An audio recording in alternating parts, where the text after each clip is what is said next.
everyone, it's Froggy, and I'm back again with another episode of Will a Wonderful World. So, we have got S's on everyone so far, so let's go ahead and get a new letter. Dios, ¿qué debería hacer? Oh, he's got a side thing. Oh, and they're connected, Carlos and Jimmy. Okay, cool. Alright, let's do that. Start with Jimmy. My dear darling Jimmy. My mother had always complained that I never exercised. She would always say that if I ever needed to run away from bad guys, I would be dead in just a few steps. There are not that many bad guys in the world. Besides, even if there were, I think I could just stay in my room and not go outside. It is the information era after all. As long as I can get information online, I can play with the real world in the palm of my hand. Yet, even though I managed to dodge all of the recruiting activities for the school sports meet, my roommate had totally ruined my perfect plan. Today was the all-school sports meet. I thought I could have made up an excuse, like a foot injury, so that I wouldn't even have to sit under a tree, and I could just stay in my room and play on the computer.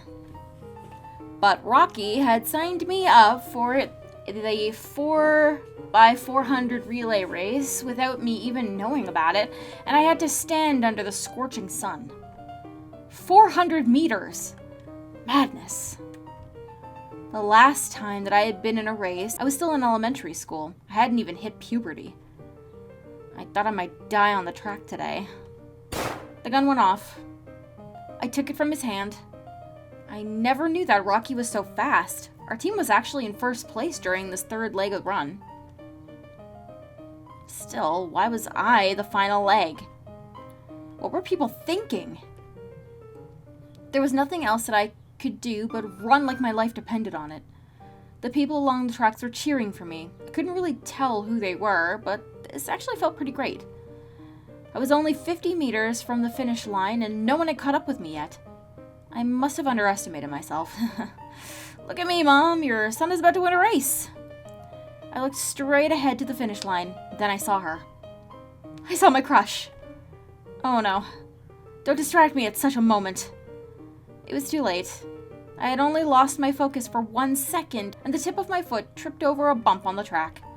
My entire body left the ground, and then my face smashed into the ground. By the time I got back up, the other teams had all run past to the finish line. Oh no! Jimmy. Poor guy, can't catch a break. Mr. Juan. Although it had just suffered a fire, Pitt Street 99 was still open for business. It was a small and old building. The walls were covered with flyers and graffiti. I walked through the main gate and saw a narrow staircase. There was also a small desk at the bottom of the stairs facing the entrance. A man with spiky hair was sitting behind the desk with his legs crossed. He put down the magazine, which had a woman with big breasts on the cover, and asked what I was doing there. I told him that a man in a long black trench coat had told me to come here. Trench coat? Everyone here wears a trench coat. I'm telling you, this is not some place that you could just walk in. You'd better get out of here before I stab you with a knife. Spiky hair picked up the magazine again. I tried to recall what the guy looked like. White shirt, gray vest, short black hair that was combed to the back. He also had a big guy in a black suit with a scarred face by his side. A scarred face. Mr. Tough? Hold on. Does the guy you're talking about have his right hand?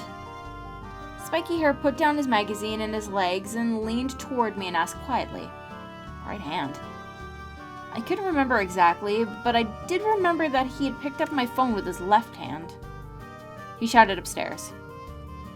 Mr. Juan! The guy that you've been waiting for is here! Wait, is it Juan? Quan? I'm not sure. I looked at the staircase with anticipation. However, the man who came downstairs was not the one I had met. He was wearing a leather jacket and a pair of sunglasses. He had high cheekbones and he looked much older. He took me all the way to a suburb on the back of his motorcycle. Mr. Kwon spoke very fluent English. He told me that the building we had just been in was the headquarters of the Black Dragon Gang, the biggest gang in Hong Kong. And the person who had told me to come was the second in command of the gang. He had instructed Mr. Kwon to induct me as a pledge. A pledge was a potential candidate to join the gang. But before officially admitting me, Mr. Kwon had to make sure that I was qualified. Mr. Kwon put a gun in my hand. I was stunned. You don't have to do it if you are not willing to do this. We can leave right now. You'll just pretend that you have never met me.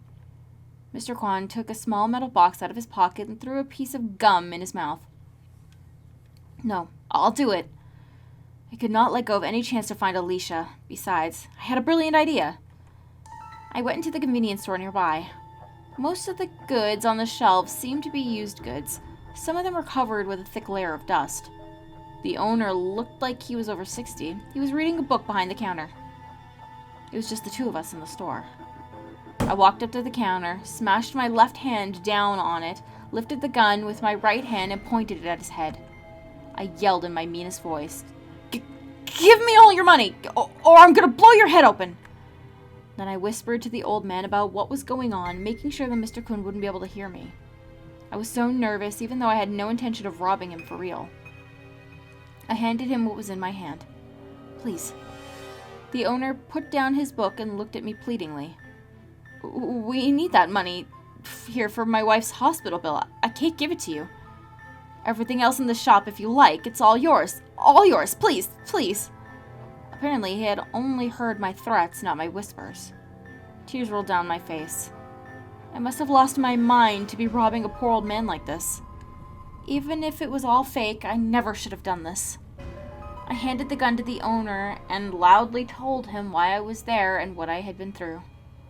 To my utter after hearing my story, the owner offered to help me ask about my sister and even asked if I would be willing to stay here and help out in the store. He said I was welcome to stay as long as I didn't mind the little wage he could offer. I gave the old man a huge hug. Outside the store, Mr. Kwon had already left. I would never see him again. I started working at the store while looking for information about Alicia. Days went by, but I still hadn't heard anything. Lord, what should I do to find my sister? Should I have joined the gang instead? Carlos.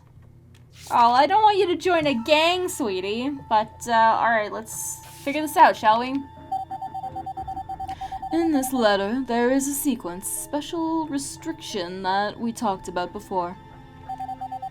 If you put "I handed him" and "I took from" both on the left side, then the former has to happen after the latter. Because you can't have the baton over and then have it back again. Furthermore, if you put "the gun went off" piece to the left side too, it has to happen before the match begins. So there is another sequence restriction on this piece too. All sequence restrictions are labeled by a number. The pieces with smaller numbers cannot be placed after the pieces with larger numbers. Since the aforementioned restrictions only apply to the left side, there is a straight vertical line in the middle of the red diamond. And the number is marked on the left side of the line. Oh boy, I'm completely lost. That's not all. You will get used to all of these red signs eventually. Okay then. I'll try my best to remember them. Okay, I mean, this one's pretty straightforward. So...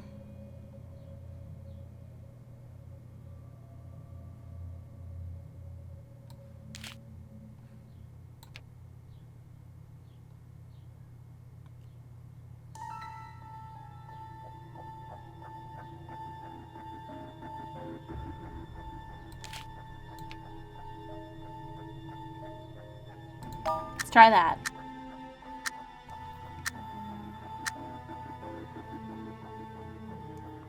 A dark red hole appeared on the forehead of the owner. Apparently, he had only heard my threats, but not my whispers. No matter how hard I tried to signal him, the old man could not get my hints.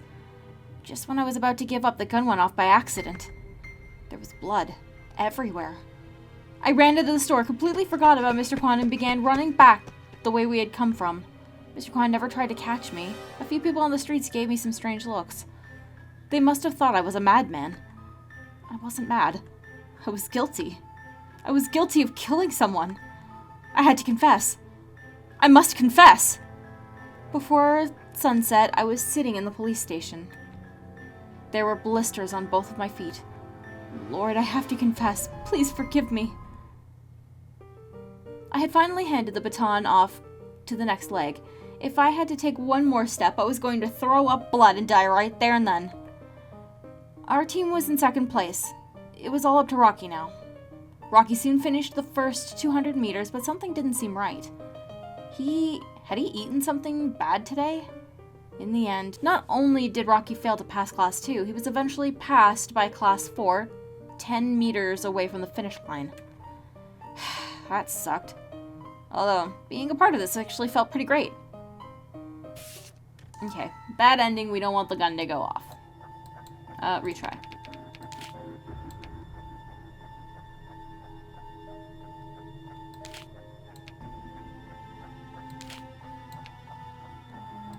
Let's try that.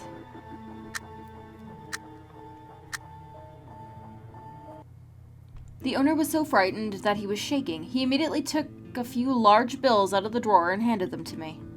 Apparently, he had only heard my threats, not my whispers. Looking upon a 60-year-old man with an ailing wife at home, crying and begging me to spare his life, I could barely hold the tears in myself. Mr. Kwan took the money from my hand with a satisfied look on his face. I was then admitted into the Black Dragon Gang. A few days later in the evening, I took a motorcycle from someone else in the group and came back to the store. I stuffed all of the money I had borrowed for the past few days under the rolling door of the store. Sorry, and thank you, Mr. Owner. Okay, well, you got...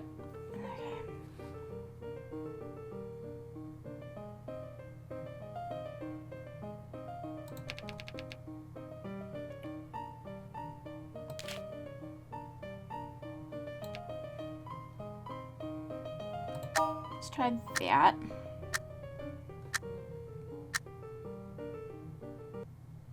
I finally handed the baton off to the next leg. If I had to take one more step, I was going to throw up blood and die right there and then. Our team was in second place. It was all up to Rocky now. Rocky soon finished the first 200 meters, but something didn't seem right. Had he eaten something bad today? Let's go, Rocky! Go, go, go! I'll buy you ice cream! Now that I had participated, I wanted us to win too. I couldn't help but start cheering Rocky on. Many of the people around me were cheering for him too. I never knew that participating in this kind of event could actually feel pretty great.